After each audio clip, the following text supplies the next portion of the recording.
दिनों से कालगढ़ में कुछ अजीबोगरीब घटनाएं हो रही थीं। गांव में कोई भी घटना होती थी तो सबसे पहली सूचना हिम्मत सिंह को दी जाती थी। गांव की बुढ़िया भागती हुई जमींदार के पास पहुंची। जमींदार साहब, गजब हो गया। मेरा बेटा मटरू कल शाम से गायब है, अभी तक घर नहीं आया। अरे आ जाएगा, किसी दोस्त के यहाँ गया होगा। आजकल के लड़के बिना बताए पार्टी वगैरह मनाते रहते हैं। लेकिन जमींदार साहब, मैंने उसके सारे दोस्तों से पूछ लिया, किसी ने भी उसे कल दोपहर के बाद नहीं देखा। सबसे अंत में मटरू के दोस्त सुरजा ने उसे देखा था। ठीक है, दीवान जी सुरजा को बुलवाइए। दीवान नेकचंद कालगढ़ गांव का सबसे पढ़ा लिखा और समझदार व्यक्ति था। सुरजा जमींदार के पास आता है। बताओ सुरजा, तुमने मटरू को सबसे अंतिम में कहाँ देखा था? जमींदार साहब, कल मटरू मुझे शाम 5 बजे शमशान के बगल में गन्ने की खेत की ओर जाते हुए मिला था। उस तरफ तो कोई जाता नहीं। अब वहाँ जाने के लिए तो मैंने पूरे गांव को मना कर रखा है। जी जमींदार साहब, मैंने उसे याद भी दिलाया कि उधर जाना मना है, लेकिन वह बोल रहा था कि उसका कुत्ता मोती इधर ही भागता आया है और फिर वह गन्ने की खेत में चला गया। ठीक है, दोपहर में हम लोग गन्ने के खेत में जाकर मटरू की खोज करेंगे। दोपहर में गांव के सारे लोग मिलकर शमशान के बगल वाले गन्ने के खेत में मटरू को खोजते हैं, लेकिन ना तो मटरू और ना ही उसका कुत्ता मोती कहीं दिखाई देता है। शाम ढलने से पहले वहां से जमींदार सभी लोगों को निकल जाने के लिए बोलता है, क्योंकि कालगढ़ के लोगों का मानना था कि शाम ढलने के बाद उस गन्ने के खेत में भूत प्रेत का वास होता है। अभी तक कालगढ़ के करीब 28 लोग उस गन्ने के खेत में लापता हो चुके थे। कई बार इस गन्ने के खेत को काटा भी गया, लेकिन अगली सुबह फिर उसमें गन्ने का खेत पाया जाता। भय से गांव का कोई आदमी शाम के वक्त उधर से नहीं गुजरता। अब क्या होगा मालिक, मेरा मटरू के सिवाय इस दुनिया में कोई नहीं है। मैं तुम्हारी दुख को समझ रहा हूँ, लेकिन जितना हमें करना था हम लोगों ने कोशिश कर लिया। अब तुम जाओ और थाने में अपना रपट लिखवा दो। तभी धन्नू धोबी दौड़ता हुआ आता है। जमींदार साहब, गजब हो गया। मैं नदी के किनारे कपड़ा धो रहा था, तभी शमशान के बगल वाले गन्ने की खेत से लाल धुएं का भवंडर उठते हुए देखा और उस भवंडर में गांव से लापता कई पुराने लोग और मटरू अपने कुत्ते मोती के साथ दिखाई दिया। क्या बकते हो धन्नो, हम सब अभी गन्ने के ही खेत से आ ही रहे हैं, हमें तो वहाँ कुछ ऐसा नहीं दिखा। मालिक, मैं सच बोल रहा हूँ, मैंने अपनी आंखों से अभी देखा है। वो भवंडर तेजी से चक्कर काटते हुए शमशान की तरफ चला गया और लाल धुएं से फिर वह नीले धुएं में बदल गया। तभी वहाँ इंस्पेक्टर टोने भी आ जाता है। आइए इंस्पेक्टर साहब, हम आप ही को बुलाने वाले थे। आपके गांव में घट रही घटना के बारे में तो मालूम ही होगा। जी हाँ जमींदार साहब, गांव में घट रही घटनाओं पर हमारी पैनी नजर है। हमने 2 कांस्टेबल सिंटू और पिंटू को गन्ने के खेत के पास चेक पोस्ट बनाकर तैनात रहने को कहा है। अभी धन्नू धोबी ने गन्ने के खेत में लाल धुएं का बवंडर उठते हुए देखा है, जो शमशान में जाकर नीले कलर में बदल गया और विलीन हो गया। हमें यह भी पता है, कांस्टेबल सिंटू और पिंटू ने इसकी पुष्टि की है कि उन्होंने भी ऐसे बवंडर को उठते हुए देखा है, जिसमें कुछ लोग फंसे हुए दिखाई दिए थे। मैं इसीलिए आपके पास आया हूँ कि आप गांव में सभी को हिदायत दे दें कि शाम के वक्त गन्ने के खेत की तरफ कोई नहीं जाएगा। गांव का सबसे बड़ा सेठ चित्तर पांडे की कार भी वहां आ जाती है। अरे आइए चित्तर पांडे जी, आप ही के गन्ने की खेत की चर्चा हो रही है। अरे मैं भी इस भूतिया गन्ने की खेत से परेशान हो गया हूँ। मैं सोच रहा हूँ कि उसके चारों तरफ 4 दीवारी घिरवा दूं, ताकि कोई आगे कांड ना हो। सही सोचा है सेठ जी आपने। ये लीजिए मुखिया जी, 2 लाख रुपए मेरी तरफ से बुढ़िया को दे दीजिए। अरे पांडे जी आप खुद दीजिए। अरे आप ही दे दीजिए, मैं गुप्त दान देने में विश्वास रखता हूँ, दिखावे में नहीं। अच्छा, मैं चलता हूँ, मंत्री जी के साथ एक इम्पोर्टेंट मीटिंग है। ऐसे ही आदमी को हमारे समाज की जरूरत है। बहुत ही नेक आदमी है सेठ जी। उधर कांस्टेबल सिंटू और पिंटू चेक पोस्ट पर। भैया, आप कहाँ से हो? हम तो बिहार से हैं। और आप? हम तो यूपी से हैं। जरा सुरती है तो दो यार, डर के मारे पिछवाड़ा फटा जा रहा है। बताओ, हम लोग क्या भूत पिशाच भगाने के लिए भर्ती हुए थे पुलिस में? हाँ भैया, बात तो तुम ठीक कह रहे हो। ये लो चिनौटी, पहले खैनी रगड़ो, फिर खा के सोचेंगे कि हमें क्या करना है। डर तो ससुरा हमें भी लग रहा है। भैया, तुमने कभी भूत देखी है? हाँ भाई, हमने तो भूत देखा है। हमारे चाचा को मेरे सामने भूत ने उठाकर 3 बार उठाकर पटका था। जब हम आम के पेड़ के रखवाली के लिए मचान बनाकर उस पर सो रहे थे। मैं नहीं मानता, मैं भूत प्रेत को नहीं मानता। ये एक कोरी कल्पना और अफवाह है। ठीक है भैया, अपनी अपनी सोच है। अच्छी बात है कि तुम्हें भूत प्रेत पर विश्वास नहीं है, हमें तो है भैया। ऐसा करते हैं, आधी रात तक तुम पहरा देते रहो, आधी रात के बाद मुझे उठा देना और तुम सो जाना। हाँ, यही ठीक रहेगा भैया। ठीक है भाई, मैं तो अब सोने जा रहा हूँ। रात 2 बजे हमें उठा देना। अभी 5 मिनट ही हुए थे कि चेक पोस्ट के पास बने झोपड़ी में सिंटू सोने जा रहे पिंटू के पास आता है। अरे सिंटू, क्या हुआ, तुम अंदर क्यों आ गए? भाई, मुझे पेशाब लगी है। अबे तो पेशाब अंदर करेगा क्या? थोड़ी दूर जाकर पेशाब कर लो, पूरा खेत खाली पड़ा है। वैसी बात नहीं है पिंटू भाई। दरअसल मुझे उधर जाने में डर लग रहा है। प्लीज थोड़ा सा मेरे साथ चलो ना, मैं पेशाब कर लूंगा तो फिर आ जाना। यार, अभी तो तुम कह रहे थे कि तुम्हें भूत पिशाच से डर नहीं लगता है। तुम्हारे इस बात से मुझे भी कुछ हिम्मत बढ़ा था, लेकिन तुम तो मुझसे भी ज्यादा डरपोक हो। चलो, टॉर्च लेकर चलते हैं। सिंटू चेक पोस्ट से कुछ दूर जाकर पेशाब करने लगता है। उससे 2-4 कदम दूर पिंटू खड़ा हो जाता है।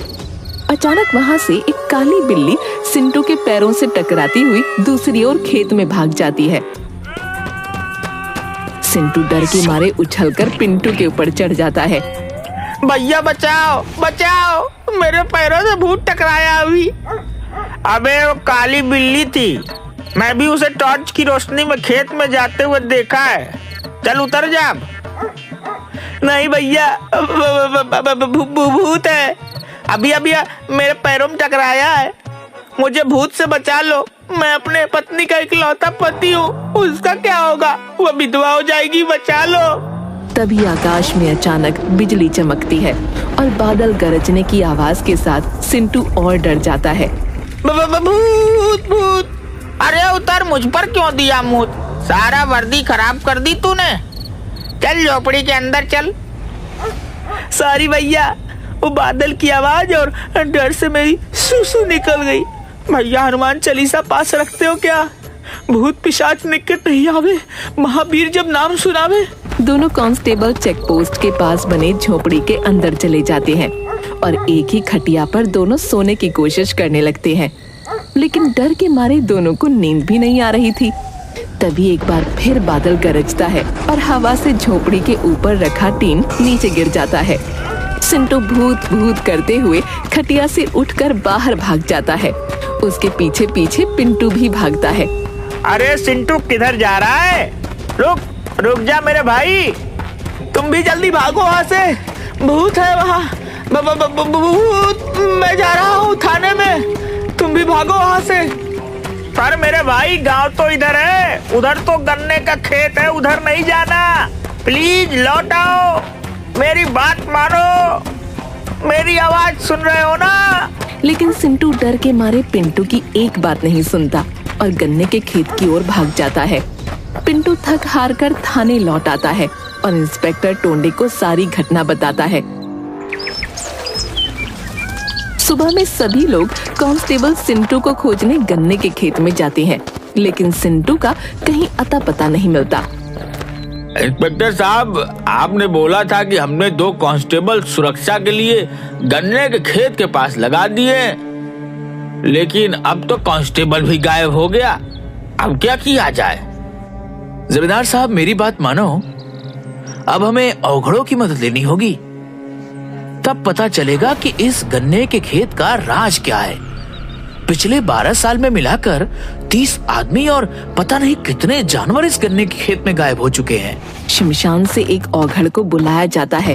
वो हड्डी को खोपड़ी में मारकर कुछ सुनने की कोशिश करता है और बताता है, जय महाकाल, मेरी तौलिया मसान की खोपड़ी बता रहा है कि आज से करीब 12 साल इस गन्ने के खेत में किसी पुजारी की हत्या करके गाड़ दिया गया था। उसी पुजारी की अतृप्त आत्मा अपनी ओर ध्यान खींचने के लिए ये सब कर रहा है।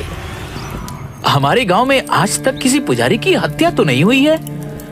हाँ, 12 साल पहले हमारे गांव के मुख्य पुजारी मंदिर से भगवान का सोने का सारा गहना मुकुट लेकर भाग जरूर गया था। मूर्ख, वो भागा नहीं था, उसकी हत्या की गई थी। आज भी हत्यारा यही गई है। जब तक उसको सजा नहीं मिल जाता तब तक इसी तरह इस गांव के आदमी लापता होते जाएंगे। तो अब हमें क्या करना चाहिए? गांव के सभी लोगों को यहाँ इकट्ठा करो। बीमार, गर्भवती महिला और छोटे बच्चे छोड़कर कोई भी अपने घर के अंदर नहीं होना चाहिए। जमींदार के आदेश पर गांव के सभी लोग वहाँ पर इकट्ठा हो जाते हैं। महाराज, सभी लोग आ गए हैं? नहीं, अभी भी एक आदमी नहीं आया है। वह बीमार भी नहीं है। सर, सेठ चित्तर पांडे सिर्फ नहीं आए हैं, उन्हें अभी किसी जरूरी मीटिंग में शहर निकलना है। हमारे गांव के सुरक्षा से बड़ा और कोई मीटिंग नहीं हो सकता है। दीवान जी और इंस्पेक्टर साहब, आप दोनों जाकर सेठ चित्तर पांडे को बुला कर लाइए। चित्तर पांडे आने में बहुत आनाकानी करता है, लेकिन इंस्पेक्टर साहब और दीवान जी के दबाव के कारण उसे औघड़ के पास आना ही पड़ता है। आइए पांडे जी, आप मेरे पास बैठिए। हाँ महाराज, अब आप अपना काम शुरू कीजिए। अभी ये तेलिया मसान की खोपड़ी हवा में उड़ते हुए उस आदमी के पास जाएगी और वहां ठहर जाएगी। 5 मिनट उस आदमी को अपना गुनाह कबूल करने का अवसर मिलेगा। उसके बाद तो ये खोपड़ी मेरी भी नहीं सुनेगा। इससे निकलने वाली आग से अपराधी का चेहरा भस्म हो जाएगा। जमींदार साहब, ये क्या ड्रामा कर रहा है? मुझे इस सब में विश्वास नहीं। मैं चलता हूँ। मंत्री जी के साथ मेरी बहुत इम्पोर्टेंट मीटिंग है शहर में। अरे, मैं फोन कर दूंगा मंत्री जी को, वो मेरे जान पहचान के हैं। आप टेंशन मत लो, आधे घंटे की बात है। तभी अचानक अवधार की खोपड़ी उड़ते हुए सीधा चित्तर पांडे के पास आकर रुक जाती है। औघड़, ये क्या मजाक है? हटाओ इसे यहाँ से। शायद आपने मेरी बातों को गंभीरता से नहीं लिया। आपके पास 3 मिनट बचे हैं गुनाह कबूल करने के लिए, क्योंकि 2 मिनट तो हमारी बात में ही बर्बाद हो गई।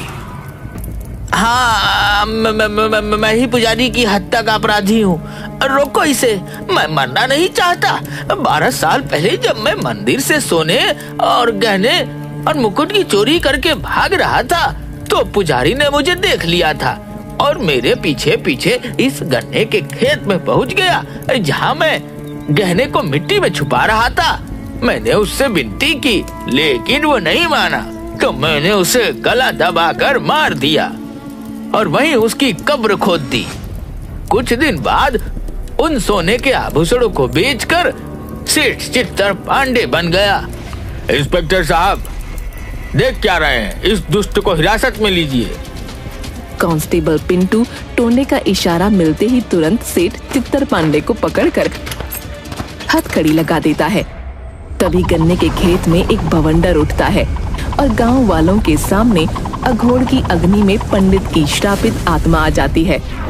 मेरी आत्मा की तृप्ति इसी पापी की मौत से संभव है, लेकिन किसी कारणवश मैं उस गन्ने के खेत से बाहर नहीं आ पाता था।